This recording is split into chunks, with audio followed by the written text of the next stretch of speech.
नमस्कार। मेरा नाम भाऊ तोरसेकर। आप देख रहे हैं प्रतिपक्ष।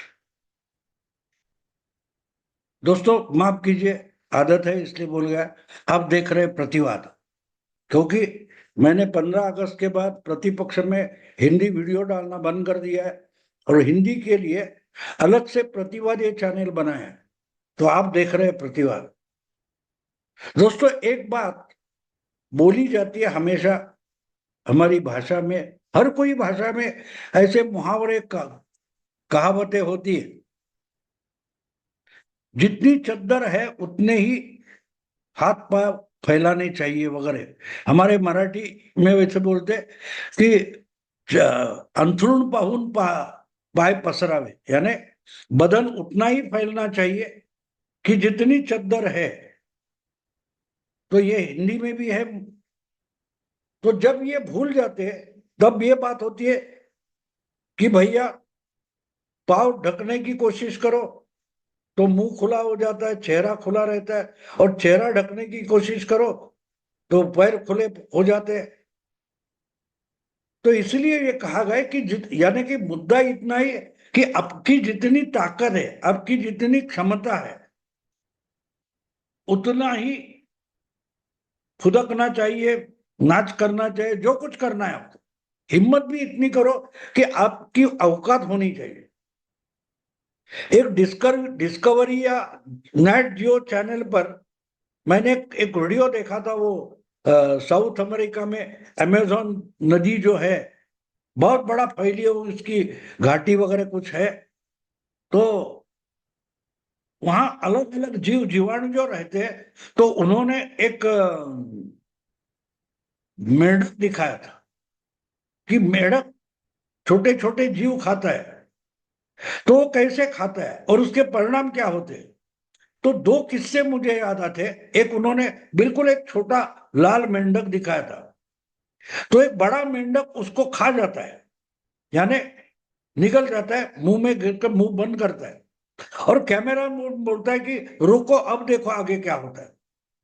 थोड़ी 1-2 मिनट में वो बड़ा मेंढक जो निकलने वाला मेंढक है वो मर जाता है और मुंह उसका खोल कर वो छोटा मेंढक बाहर आ जाता है। तो उसने कहा कि ये छोटा मेंढक जो है वो दिखने में छोटा हो लेकिन बहुत जहरीला होता है। जो कोई उसको निकलने की कोशिश करेगा ये अंदर जाकर उसको डंक मारता है और मार के आराम से बाहर आ जाता है। और एक जो देखा था मैंने, वो आज के लिए इंपॉर्टेंट है, आज के इस विषय के लिए। तो एक मेंढक दूसरे मेंढक को खाता है। तो एक छोटा मेंढक था, वो उससे भी आकार में बड़े मेंढक को खाना चाहता था और उसने पकड़ लिया था पीछे से और उसको निगलना चाहता था। लेकिन वो इतना बड़ा था कि वो छोटे ने उसको पकड़ा था। वो बड़ा उसके मुंह से निकल नहीं पा रहा था और जो छोटा मेंढक है वो उसको निगलने की पूरी पुरजोर कोशिश कर रहा था, लेकिन हो तो कुछ नहीं रहा था। होते होते ये हो गया कि उसके मुंह में ये बड़ा मेंढक फंस गया। जो आप बोलते हो ना हिंदी में कि गले की हड्डी ना निगलते बनती है ना उगलते बनती है, बिल्कुल वैसा ही वो चित्र था, मैंने देखा था। तो ये गले का फांस बन जाता है और इसलिए छोटा मेंढक मर जाता है, और उसने जो काटा था उसके कारण बड़ा भी मेंढक मर जाता है। तो जितना हो सके उतना आप निगल सकते हो, इतना ही खाओ ना। क्यों आप आपके आकार से भी बड़े क्यों खाने की कोशिश कर रहे हो। ये मैंने इसलिए बोला है कि हमारे राजनीति में भी हम ऐसी चीजें देखते हैं जिनका जीव बिल्कुल छोटा होता है। वो कितनी बड़ी बड़ी बातें करते हैं। हमारे संजय राउत देखो, किसी को लगेगा कि अरे मोदी जी तो अल्पमत गवर्नमेंट चला रहे हैं, इनके पास कितनी संख्या है। मोदी जी की खुद की पार्टी की संख्या 240 है आज भी, आज भी। यानी इनसे कम से कम 30 गुना 28 गुना ज्यादा पार्लियामेंट के सदस्य मोदी के पास है। और संजय राउत बोलते हैं वो अल्पमत में। अरे तेरी तेरी औकात क्या है। कैमरे के सामने कुछ भी बोल दो तो जो छोटा मेंढक है वो बड़ा मेंढक को खाने की कोशिश करता है, वैसा लगता है। आपकी औकात कितनी है वो पहले समझ लो, और फिर साहस करो, धाड़स करो, जिद करो, जो भी करना है करो, लेकिन आपकी औकात, आपकी ताकत पहले जान लो कि क्या हो सकता है हमसे, या करते करते मर जाऊंगा, ये भी सोचना जरूरी होता है। अगर नहीं सोचोगे तो जरूर मर जाओगे, खत्म हो जाओगे, नाम शेष हो जाओगे। जैसे वो छोटा मेंढक बड़े मेंढक को खाने की कोशिश करता है, बिल्कुल वैसी ही हालत पॉलिटिक्स में भी होती है। हमने बहुत सारे, आपको याद होगा 2014 के चुनाव में दिल्ली में 28 एमएलए चुनकर लाने वाले केजरीवाल मोदी को हराने के लिए वाराणसी गए थे। देश भर में 400 से ज्यादा कैंडिडेट उन्होंने खड़े किए थे। पार्टी 1-1.5 साल की भी नहीं थी। हुआ क्या, एक रिकॉर्ड बना दिया। एक ही इलेक्शन में, एक ही इलेक्शन में ज्यादा से ज्यादा डिपॉजिट जब्त होने वाली पार्टी इतिहास में कौन सी है, तो आम आदमी पार्टी है। आपकी पार्टी दिल्ली में सीमित थी, दिल्ली में भी कांग्रेस का आधार लेकर आपको मुख्यमंत्री लाना पड़ा था। ये निकले, पूरा देश जीतने के लिए निकल पड़े, अपनी औकात भूल गए। और बहुत सारे लोग होते, आपको याद होगा चंद्रबाबू नायडू हो, नीतीश कुमार हो, ये ऐसे बहुत सारे हमने देखे। इनकी औकात क्या है, एक राज्य में भी इनकी पूरी ताकत नहीं होती। हमारे शरद पवार देखो, वो आखिर में खुद खुद ही बोलने लगे कि जिसके पास 6, 7, 8 से ज्यादा एमपी नहीं होते वो कैसे प्राइम मिनिस्टर बनेगा, मैं नहीं बनूंगा। लेकिन आज बोल रहे, जब कांग्रेस में थे तो इनकी पैन इंडिया इमेज भी नहीं थी, फिर भी ये प्रधानमंत्री बनने के लिए 33 साल पहले दिल्ली की राजनीति में गए थे। 1991 में क्या हुआ, क्या हुआ, 8 साल में इनको पार्टी से ही निकाल दिया गया। कहने का मतलब ये कि आपके औकात जितनी है वो पहले समझ लो, और उतना ही आप धाड़स करो, कोई बात नहीं, साहस करो। जब आप राजनीति में हो, मैदान में हो, तो आपको साहस दिखाना जरूरी होता है, लेकिन आपकी औकात भी होनी चाहिए ना, वो नहीं है। और फिर क्या होता है कि किसी बड़े को खाते खाते क्या खत्म करने की शपथ लेते हो और खुद खत्म हो जाते हो, उसको तो कुछ भी नहीं होता, उसको तो कुछ भी नहीं होता। केजरीवाल ने जो ड्रामा पिछले 10 साल से किया है, उसके परिणाम उनको इस साल भोगने पड़ेंगे। जब अगले 6 महीने में दिल्ली विधानसभा का चुनाव होगा, तो 2 बार बड़ी ताकत में जीतने वाले केजरीवाल बुरी तरह से हारने वाले हैं। क्योंकि 2015 हो या 2020 हो, उनकी जो क्रेडिबिलिटी थी वो अब बची नहीं है। उनके पार्टी के एक एक करके मंत्री भी जेल में जा चुके हैं, खुद 2 महीने से 4 महीने से केजरीवाल जेल में सड़ रहे हैं, तो उनकी विश्वासार्हता खत्म हो गई है। उनसे भी थोड़े बड़े तेलंगाना राज्य के मुख्यमंत्री केसी चंद्रशेखर राव, बिल्कुल केजरीवाल जैसी बात है। 2014 के चुनाव से पहले इनके लिए तेलंगाना अलग राज्य बना, और ये मैंने तेलंगाना राज्य लाया, इसलिए उनकी पार्टी को जनता ने बहुमत भी दिया। तो अपने आप आराम से तेलंगाना में मुख्यमंत्री बने रहते, जैसे नवीन पटनायक 25 साल से एक जहां उड़ीसा में बैठकर मुख्यमंत्री बने रहे, उनको कोई हिला भी नहीं पा रहा था। तो चंद्रशेखर राव भी आराम से तेलंगाना में मुख्यमंत्री बने रहते और जनता को खुश रखते, विश्वास चालू रखते, तो आज भी चमकते सितारे होते। लेकिन 2014 में मुख्यमंत्री बनने के बाद इनकी राष्ट्रीय महत्वाकांक्षा जागृत हुई, और जब इनको पता लगा कि भाई तेलंगाना में भी बीजेपी की ताकत बढ़ रही है, हमने कांग्रेस को तो हराया था, लेकिन बीजेपी की ताकत बढ़ रही है, तो अपने लिए मोदी का चैलेंज बड़ा होगा, इसलिए डर गए। इन्होंने 6 महीने पहले विधानसभा बर्खास्त की और लोकसभा से विधानसभा चुनाव अलग किए, और 6 महीने पहले विधानसभा में दूसरी बार बहुमत हासिल किया 2018 में। आज उसके बाद दोबारा उनको जब बहुमत मिला तो उनकी राष्ट्रीय महत्वाकांक्षा इतनी बढ़ गई कि ये ममता दीदी से मिलने लगे, उद्धव ठाकरे से आकर मिले, शरद पवार से मिले, स्टालिन से मिलने गए, केरल के विजयन से मिलने गए। उससे भी आगे बढ़कर ये महाराष्ट्र में हाथ पैर फैलाने की कोशिश पिछले 3 साल से कर रहे थे, और इसलिए इन्होंने पार्टी का नाम तक बदला।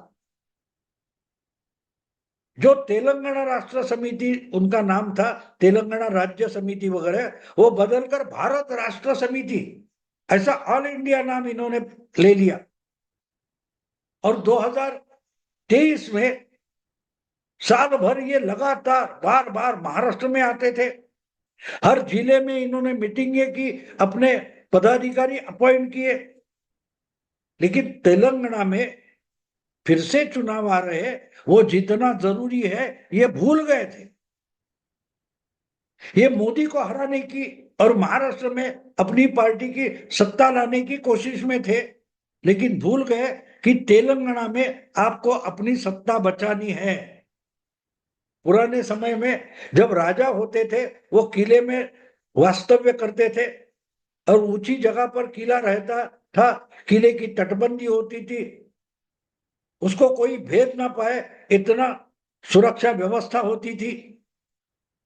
तो जब कहीं आक्रमण करने जाते थे तब भी अपना किला सुरक्षित रहे, अपना गढ़ सुरक्षित रहे, ये पूरी तैयारी रखते हुए जाते थे, पूरी सज्जता रखते थे। लेकिन आजकल के ये राजनेता है, ये अपना गढ़ छोड़कर बाकी चीजों पर आक्रमण करना चाहते और अपना गढ़ भी गवा बैठते। और यही तेलंगाना में चंद्रशेखर राव के साथ हो गया। लोकसभा के पहले जो विधानसभा चुनाव हुए राजस्थान वगैरह, उसके साथ तेलंगाना का विधानसभा चुनाव हो गया, और इसमें इनकी पार्टी बुरी तरह से हार गई। जो कांग्रेस खत्म हुई बोला जाता था, वही कांग्रेस का तेलंगाना में रिवाइवल हुआ, और उसने चंद्रशेखर राव की मुख्यमंत्री पद की कुर्सी छीन ली। खुद चंद्रशेखर राव 3 सीटों से लड़ रहे थे, उसमें से 2 सीटों पर हार गए। क्यों? क्योंकि इन्होंने तेलंगाना की जनता के पास ध्यान नहीं दिया, उसको खुश रखने की। हाँ, घोषणा बहुत की, लेकिन लोगों के पास क्या पहुंचता है वो भी ज्यादा इंपॉर्टेंट होता है। आपने घोषणा की ये होगा वो होगा, बहुत कुछ होगा, तेलंगाना की जनता खुश है। आपको एक याद दिला दूं,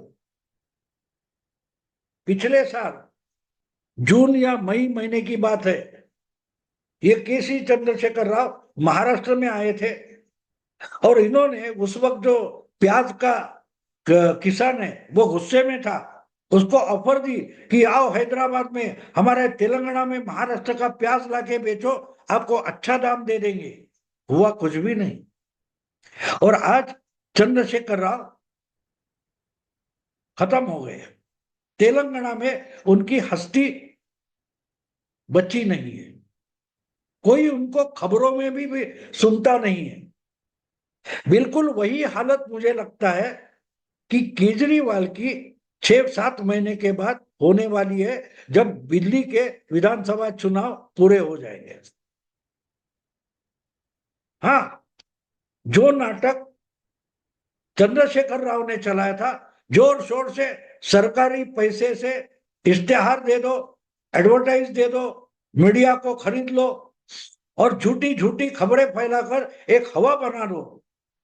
लेकिन मीडिया जो बोलती है उसके वोट नहीं होते, वोट जनता देती है।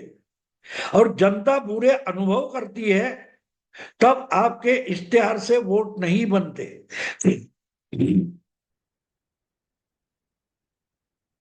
केजरीवाल ने पिछले 10 साल में पंजाब हो या दिल्ली हो, वहां की सरकार के खजीने का पैसा उठाकर मीडिया खरीद लिया है।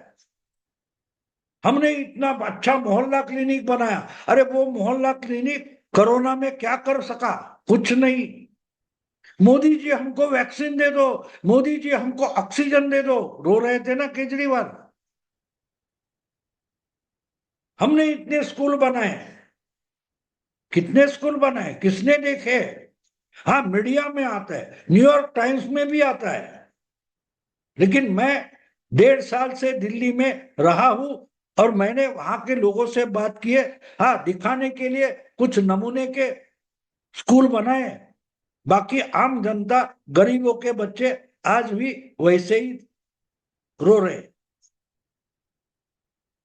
तो इस सब का परिणाम दिखाई देगा आने वाले विधानसभा चुनाव में, और इसके संकेत, उसके सिग्नल पिछले लोकसभा चुनाव में आ चुके हैं। केजरीवाल दिल्ली जीतने का आत्मविश्वास, कॉन्फिडेंस गंवा चुके हैं। इसलिए तो लोकसभा में उन्होंने कांग्रेस के साथ हाथ मिलाया। आज केजरीवाल या उनके साथी जेल में है तो एक ही कारण से है। एक कांग्रेस नेता ने केजरीवाल की जो शराब पॉलिसी थी उसके खिलाफ कंप्लेंट की थी, और उस कंप्लेंट के कारण आम आदमी पार्टी की सरकार संकट में पहुंच गई। बीजेपी ने कंप्लेंट नहीं की है, ना बीजेपी के किस एजेंसी ने केजरीवाल के खिलाफ कोई बदले की भावना से कार्रवाई शुरू की। जो आबकारी पॉलिसी है, शराब की पॉलिसी है, उसके खिलाफ एक कांग्रेस नेता ने कंप्लेंट की थी, और उस कंप्लेंट पर जो इंक्वायरी शुरू हो गई उसके कारण एक एक करके आम आदमी पार्टी के नेता मंत्री जेल जा चुके हैं। और उसी कांग्रेस से लोकसभा चुनाव के लिए केजरीवाल ने हाथ मिलाया। 7 में से 3 सीटें इसको, 4 सीटें इसको, ऐसा बंटवारा हुआ, लेकिन एक भी सीट ना जीत पाए। हाँ, एक बात हो गई कि अगर ये दोनों विधानसभा साथ आकर लड़े तो भी ये लोग अब बीजेपी को हरा नहीं सकते। इसके सिग्नल लोकसभा चुनाव में सामने आ गए। आज तक 2014-15 हो, 2019-20 हो, हर बार आम आदमी पार्टी जीती है तो उसके सामने बीजेपी और कांग्रेस, ये दो अपोनेंट्स थे। इस वक्त लोकसभा में ये दोनों बीजेपी के सामने खड़े थे, फिर भी इनको 40-42% वोट मिले और बीजेपी को 54% वोट मिले। तो वोटिंग में दोनों पार्टियों को बीजेपी ने बीट किया है। 7 सीटें बीजेपी ने जीत ली है। एक भी सीट इकट्ठा होकर कांग्रेस या आम आदमी पार्टी जीत नहीं पाई। लेकिन उससे भी बड़ी बात अगर क्या है, तो दिल्ली विधानसभा की जो 70 सीटें हैं, वहां लोकसभा का काउंटिंग या वोटिंग हम देखें तो 52 सीटों पर बीजेपी इन दोनों पार्टियों को पछाड़कर आगे निकल गई है, आगे निकल गई है।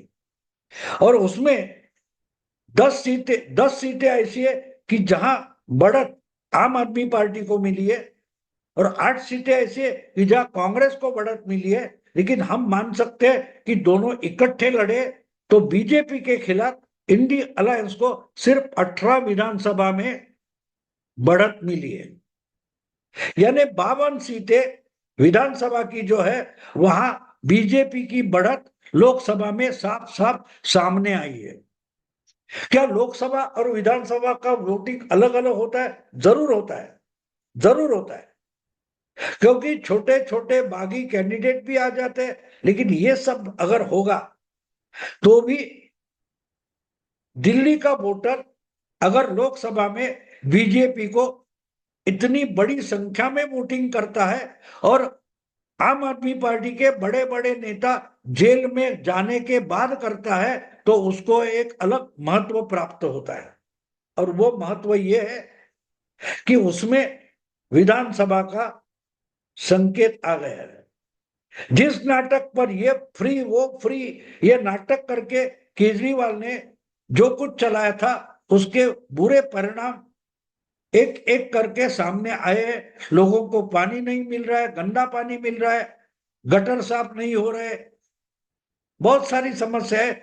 दिल्ली वाले कूड़ा कचरा साफ नहीं हो रहा है। ये सब अगर दिल्ली वाले भुगत रहे हैं तो उनको विधानसभा में चेंज करना पड़ेगा। तो तेलंगाना का इतिहास दिल्ली में दोहराने वाला है, और जो केजरीवाल है उनका तो के चंद्रशेखर राव होने वाला है। और ये साफ साफ आंकड़ों में दिखाई दे रहा है। हाँ, मैं मानता हूं कि 52 सीटें अगर विधानसभा में बीजेपी को दिखाई दे रही है लीड में, तो 52 नहीं तो 42 तो मिलेगी। 42 पर अगर बीजेपी ने मेहनत की तो 42-43 सीटें मिल जाएगी। और दिल्ली, हैदराबाद या तेलंगाना जैसा दिल्ली में भी विधानसभा का तख्ता पलट हो जाने वाला है। और होगा तो उसके बाद पंजाब में भी आम आदमी पार्टी बचेगी नहीं। आम आदमी पार्टी ही बचेगी नहीं, क्योंकि उसमें हर एक लीडर है। जब तक केजरीवाल जीत कर दे रहा था तब तक केजरीवाल की लीडरशिप चल सकती है, जब नहीं है तब पार्टी बचती नहीं। ये इतिहास है। देखते आगे चलकर क्या होता है। अभी यही रुकता हूं। अगर ये वीडियो पसंद आए तो लाइक कीजिए, शेयर कीजिए और प्रतिवाद को ही सब्सक्राइब कीजिए। नमस्कार।